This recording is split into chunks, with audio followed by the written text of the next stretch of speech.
Oh là les ensablés, Waiting for the MDS, 8e épisode, c'est parti. Comme vous le savez, aujourd'hui c'est le départ de l'étape longue, cette étape que vous attendez avec impatience et que vous redoutez à la fois. 75, 80, 90, quelle distance fera-t-elle pour cette 35e édition? Certains ont misé sur 100 km. Croyez-vous vraiment que Patrick Bauer et ses pisteurs soient si taquins? Allez, une fois n'est pas coutume, voici une petite surprise pour Patrick avec Guillaume Giraud, notre cher bénévole interprète, qui va nous donner le départ virtuel de cette 4e étape.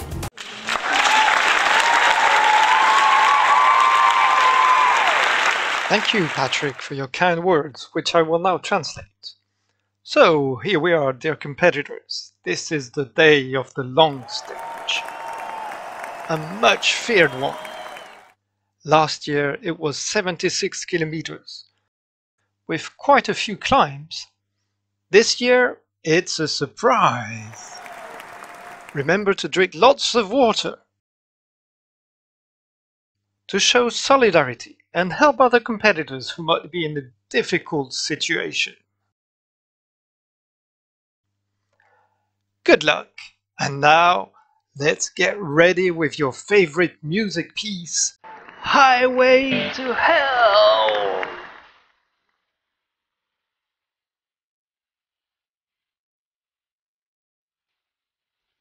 Patrick, come and dance with me!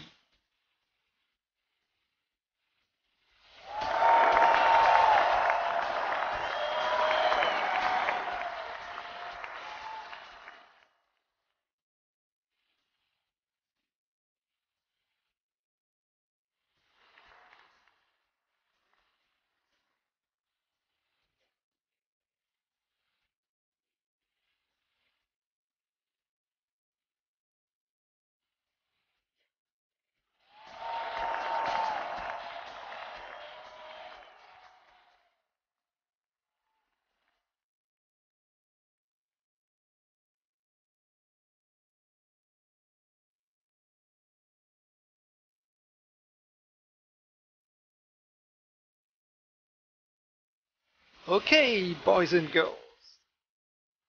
Now it's time to go for it.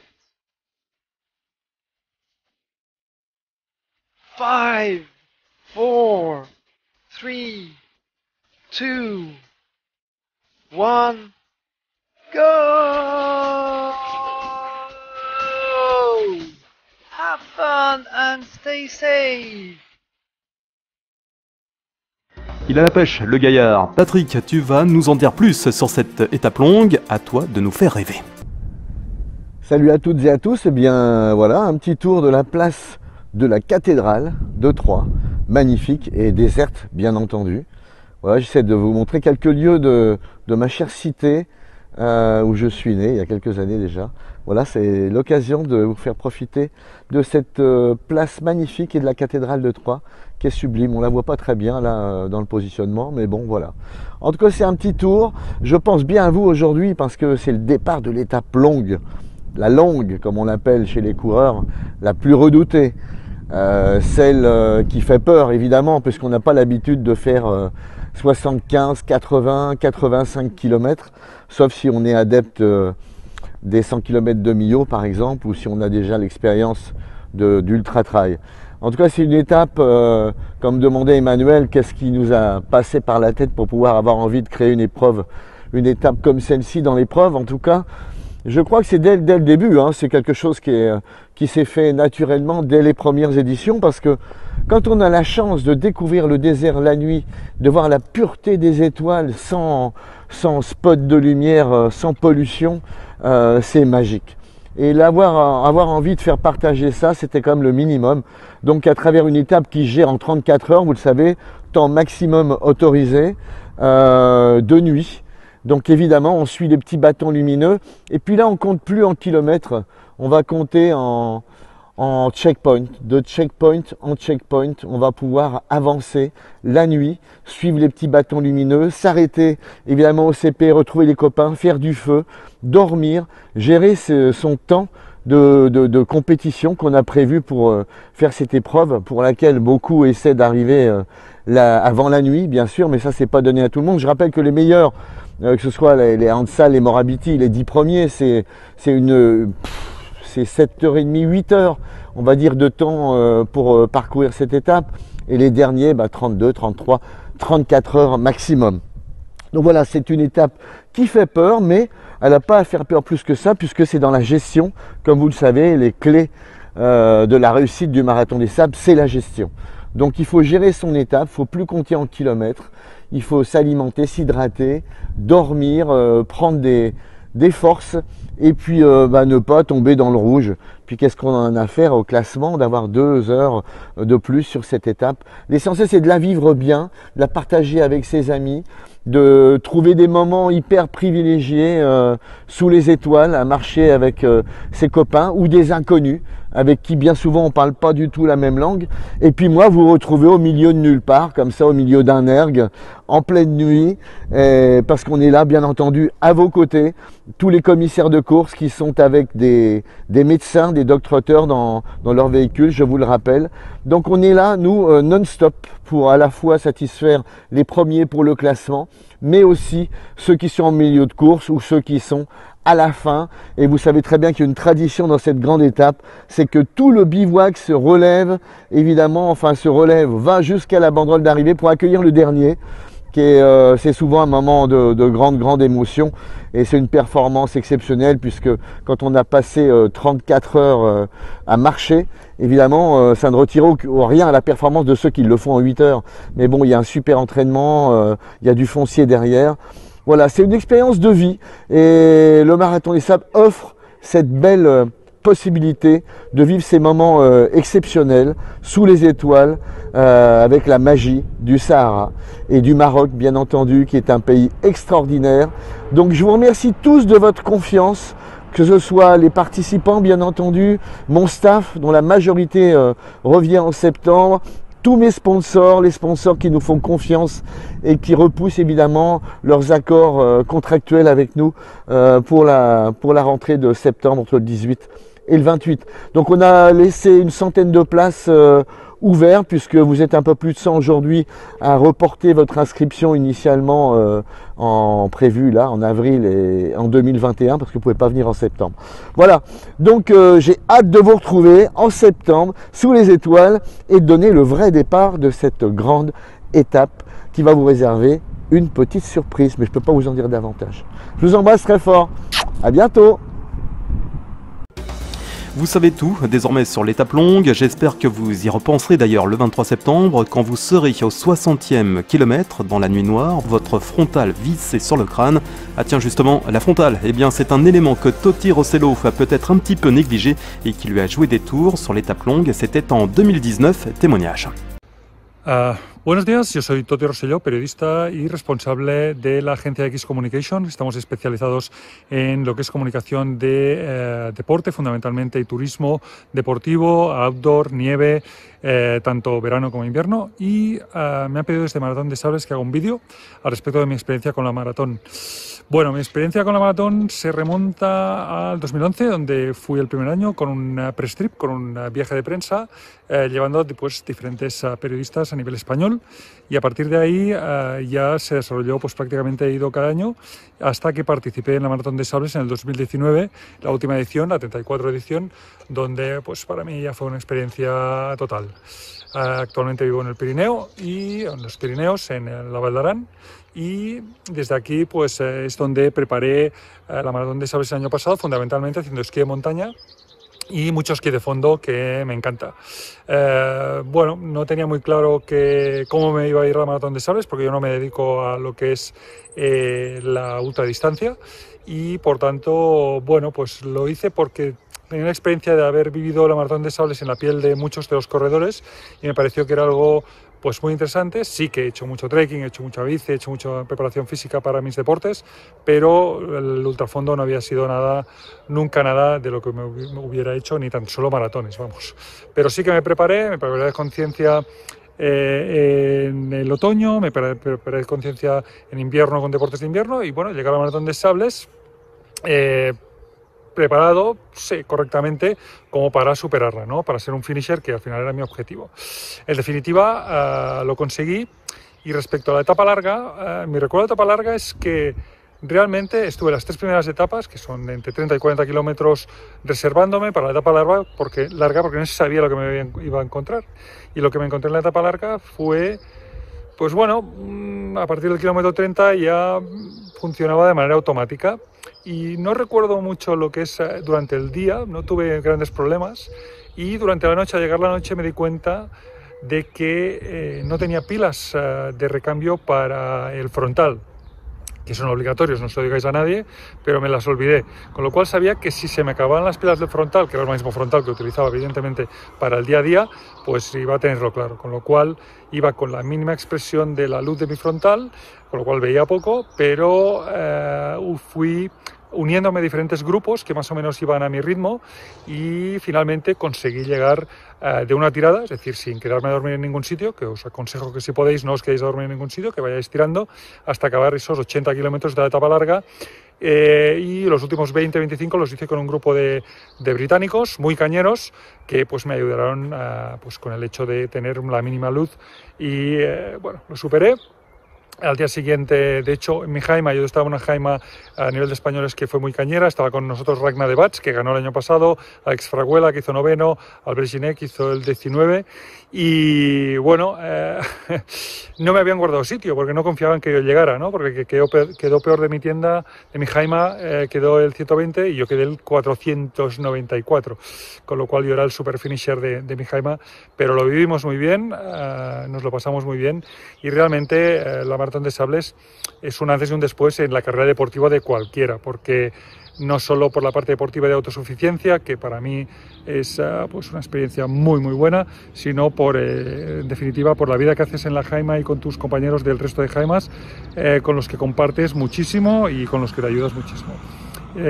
Mi implicación en la Maratón de Sables no hubiera sido posible si no hubiera sido por Olivier Sepulcre, el responsable de la Maratón de Sables en España, por Neil Boigas, con el que trabajé mucho en su empresa hace mucho tiempo y que también me introdujo en la Maratón de Sables, y, como no, con Patrick Bauer, que es el fundador de todo esto, el alma mater, y un tipo que cuando lo conocí hace casi 10 años, pues bueno, pensé que era un organizador más, pero con el tiempo me he dado cuenta de que es un auténtico apasionado de lo que hace, y si lo hace es porque lo vive. Si no lo viviera y no quisiera que todo el mundo tuviese esta experiencia casi religiosa que es la Maratón de Sables, nunca Olivier, nunca Patrick ya no seguiría con esto. Patrick estaría en otra historia, pero lo vive, lo lucha y se desvive por todos los participantes. Así que, bueno, yo os animo a quien esté pensando en hacerla ahora ya en el mes de septiembre, pues que él se apunte. Creo que hay 100 plazas que han abierto nuevas, que se apunte, que la haga y que se prepare bien, pero que a la vez, bueno, es algo que si vas como finisher y no te vas a ganar, se puede acabar, se puede hacer, es humano, a pesar de que muchas veces te sientes como un extraterrestre. Muchas gracias a todos y bueno, os esperamos en la próxima Maratón de Sables, la 35 edición, en septiembre, por primera vez en Marruecos. Hasta luego. Un autre concurrent français, cette fois, qui a des choses à raconter sur l'étape longue, c'est Meryl Robert, 3e en 2018. Il nous raconte ses 86,2 km qui lui ont permis d'accéder au podium.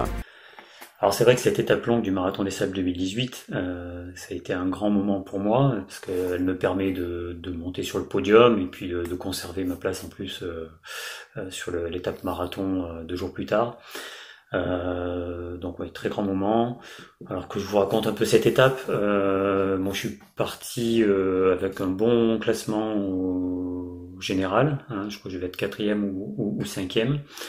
Et puis voilà, je suis parti avec l'expérience de 2 éditions précédentes, notamment en 2016 où j'avais peut-être fait quelques erreurs en partant trop vite, donc là j'ai décidé de partir sur un rythme plutôt cool. En plus l'étape faisait 85 ou 86 km, j'ai plus en tête, mais c'était vraiment une vraie étape longue. Donc voilà, je pars un peu sur le rythme comme un ultra de montagne, hein, on part tout doucement et puis je cherche pas à courir avec les Marocains. Et puis en fait très vite je rattrape le Péruvien qui était parti lui avec les Marocains et je le rattrape, il est vraiment en difficulté dans une montée. Donc moi je continue sur mon petit rythme et puis voilà, bon, on part quand j'étais parti le matin dans les 50 premiers, donc en décalé. Donc on remonte un peu tous les coureurs, donc ça c'est plutôt sympa parce je commence à connaître un peu de monde sur le parcours, et puis j'ai tous les coureurs de mon équipe Groupama que je rejoins, donc on se fait des petites photos, on s'échange quelques mots, donc ça c'est très très sympa. Et puis vers le milieu de l'après-midi, je remonte sur Denis Clerc et Ludovic Trabuchet. Donc Denis Clerc c'est alias Zinzin Reporter, et Ludovic, donc ce sont des journalistes qui courent le NDS et qui couvrent médiatiquement l'épreuve. Donc on fait une petite interview, et puis une annonce que je suis pas très loin du 3e Marocain. Donc je repars, et effectivement 2 kilomètres plus loin, je me retrouve derrière le dossard 204 à Abdelkader El Mouaziz. Et donc là je m'arrête, je marche en fait derrière lui parce que je sais pas trop quoi faire. En fait, je me dis soit je le double et je risque qu'il s'accroche à moi et que je traîne jusqu'à l'arrivée. Donc là je fais bon, c'est pas très fair-play, mais je décide alors tout le monde me reconnaît avec mon chapeau, donc je décide d'enlever mon chapeau et puis de m'écarter une centaine de mètres à droite pour faire en sorte qu'il me voit pas. Et bon, ça tient à peu près 2 minutes parce qu'il me capte très vite, et puis donc bon, on court un petit peu ensemble, et puis je comprends assez vite qu'il est vraiment dans le dur. Donc bon voilà, moi je continue sur mon rythme, et puis je fais vite faire un calcul dans ma tête, et donc là je comprends que j'ai peut-être une carte à jouer sur cette étape, donc là je décide de me rentrer dedans sur les 25-30 derniers kilomètres, et j'ai le souvenir que c'est très très long, très dur. En plus je crois que on avait un vent de face sur la fin du parcours. Et puis j'ai le souvenir aussi du dernier CP où je crois 2-3 km après le dernier CP, on commence à voir les lumières du bivouac. Alors ça c'est un peu compliqué à gérer parce qu'en plus c'était un plateau caillouteux avec des montées, des descentes, donc un coup je vois le bivouac, un coup je le vois plus, donc les distances impossibles à apprécier, donc la fin était très très longue.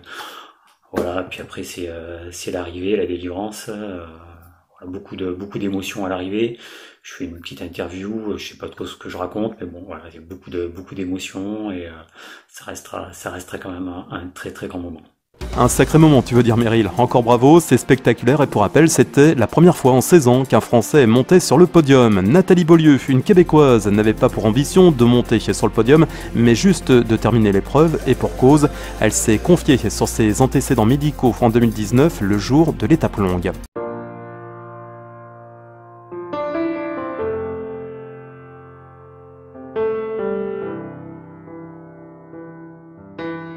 Je m'appelle Nathalie, j'ai 41 ans. C'est mon premier marathon des sables cette année. Ça va aller un pas à la fois. Faut prendre ça, je pense, un peu plus tranquillement. Puis on va arriver à la fin comme les autres étapes. Alors aujourd'hui, l'étape longue, 31 heures de temps max autorisé. L'histoire a commencé il y a 3 ans. J'ai une très bonne amie marocaine qui m'a invitée à courir avec elle. On devait faire le Marathon des Sables l'année dernière, l'édition 2018. Moi, au moment de passer l'électrocardiogramme, il y avait quelque chose d'anormal. 2 jours avant que je prenne l'avion, la cardiologue m'a dit « Je suis désolée, mais tu pars pas, on ne te donne pas l'autorisation d'aller courir, c'est trop dangereux, tu peux mourir dans le désert. » On m'a décelé une hypertension pulmonaire, alors on a cherché à trouver la cause. Puis quand il n'y a pas de cause à cette maladie-là, eh bien, 1 personne sur 2 en meurt en dedans de 5 ans. Alors 3 mois d'investigation, ça a été une période vraiment très difficile pour moi. Au bout du compte, j'ai passé l'examen final. Ce test-là était complètement normal, je ne faisais pas d'hypertension pulmonaire. Mais lors d'une résonance magnétique pour le cœur, on a pu voir mon pancréas et on a décelé une tumeur sur le pancréas. On m'a enlevé le pancréas et la rate en octobre dernier. Donc, c'est pour ça que je dis que le Marathon des Sables m'a sauvé la vie. Je n'aurais pas passé. Toute la série de tests qui en ont suivi a mené à éviter un cancer du pancréas qui aurait pu être fatal si ça avait été trouvé dans 2 ans ou quelque chose comme ça.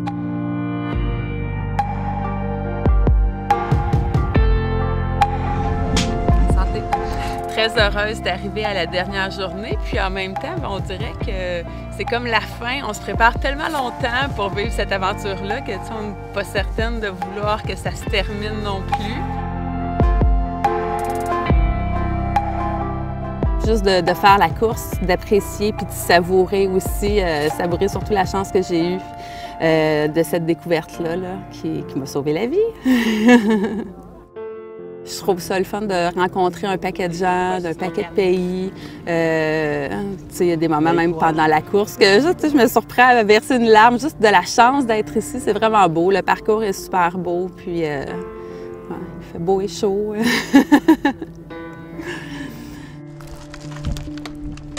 Tout le monde a des ampoules, puis tout le monde a chaud, puis tout le monde est fatigué. Fait que, un coup qu'on sait que c'est ça, ben... ouais, on peut plutôt apprécier. L'an dernier, quand on était dans la série de tests, mon conjoint a dit tu vas voir, tout va être correct, puis si jamais tu peux refaire le marathon l'année prochaine, on sera avec toi aussi. Fait que ma famille va tout être là quand je vais terminer.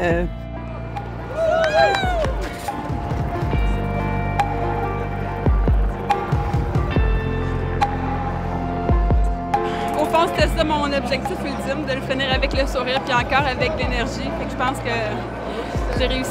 Je suis fière de moi, je suis fière de l'expérience. Un beau sourire, de l'énergie et quelques larmes quand même. En tous les cas, un bel exemple de volonté pour tous. Cette étape longue est aussi l'occasion de s'interroger sur la logistique du Marathon des Sables, parce que c'est quand même un truc de fou. Vous imaginez une ville de plus de 1500 personnes qui se déplacent de quelques dizaines de kilomètres chaque jour au cœur du désert. Pour nous, Thomas lève le voile. Salut à tous, c'est Thomas du Marathon des Sables. Donc je travaille à l'année avec Patrick Bauer et son équipe sur le MDS. Donc je gère la partie logistique, notamment avec mon collaborateur Mathieu. Je gère bien sûr d'autres tâches annexes, comme la boutique en ligne, comme vous pouvez voir, avec des petits produits sympathiques. On travaille vraiment avec un bivouac de quasi 1700 à 2000 personnes. Donc c'est important de prévoir tout le matériel adéquat. Donc, parce que vous imaginez bien qu'au milieu du désert, on n'a vraiment rien du tout comme ressources. On n'a vraiment que des petits villages et qui se font très rares. Et les magasins de bricolage s'en font encore plus rares. Donc c'est important d'avoir tout dans ces camions. Voilà. Donc d'ailleurs, les camions, on a plus de 30 camions militaires sur le MDS. Donc d'ailleurs, on remercie vraiment le Royaume du Maroc de nous mettre à disposition tous ces camions et son personnel d'ailleurs. On a 16 camions civils qui transportent aussi des tentes. On a 3 camions aussi d'assistance, des camions 6-6 vraiment qui nous permettent d'aller un peu partout dans le désert où on veut, même dans les parties les plus sablonneuses. Donc voilà, on transporte vraiment beaucoup de matériel avec notamment plus de 17 000 packs d'eau. 17 000 packs d'eau vraiment qui sont distribués sur le MDS, donc ça c'est énorme. On a plus de 90 tentes pour le staff, on a plus de 350 tentes berbères pour les coureurs et plein d'autres matériels, donc vraiment c'est important de bien s'équiper et de tout prévoir. Donc comme vous l'imaginez bien, comme vous le savez, on dépasse une petite ville, donc c'est une petite ville de quasi 2000 personnes, donc c'est important d'avoir une grosse organisation pour nous et d'avoir un effectif soudé.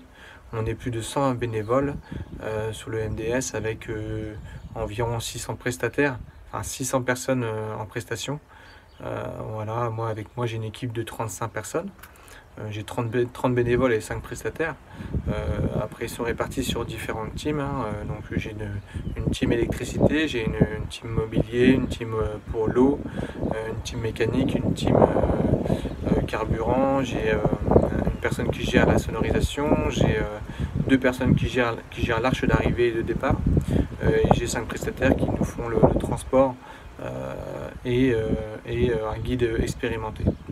Voilà. Après sur le marathon on a aussi d'autres pôles logistiques vraiment en prestation avec des effectifs très nombreux, notamment sur la partie un peu montage de tentes, parce que voilà, qui dit montage d'une ville, une petite ville de plus de 2000, de quasi 2000 personnes, ça veut dire qu'il faut vraiment les héberger entre guillemets, donc on a plus de 60 personnes pour monter les tentes du staff Orga, et on a on a 2 équipes constituées de chacune 45 personnes pour monter le bivouac des coureurs. Voilà. On a une organisation assez spéciale sur le MDS, hein. On a un bivouac avancé, hein. Donc il faut savoir que on démonte le jour J, quand on démonte le bivouac des coureurs, donc on le démonte à un point A. Il faut savoir qu'on leur monte pas au point B, on va leur monter au point C. Voilà. Le bivouac du point B a été monté déjà la veille. Voilà, donc on a du matériel pour un bivouac d'avance, voilà. Donc tout simplement.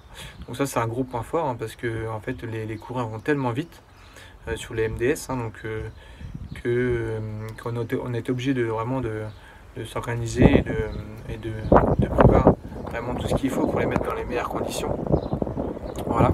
Donc les temps de transfert sont trop longs en fait, hein, donc de bivouac à bivouac on met de 1 heure à 3 heures, voire plus si on a des problèmes de transport. Dans le désert, vous imaginez bien que ce ne sont pas des routes bitumées, donc c'est pas évident. Impressionnant tout ça, et ça tourne comme une horloge, et quand on est d'ailleurs sur le bivouac, on ne se rend compte vraiment de rien. Merci à toutes celles et tous ceux qui travaillent dans l'ombre. En attendant, eh bien, je vous laisse marcher, courir, parce que l'étape longue est loin d'être finie. Sur ce, courage et à ciao les ensablés.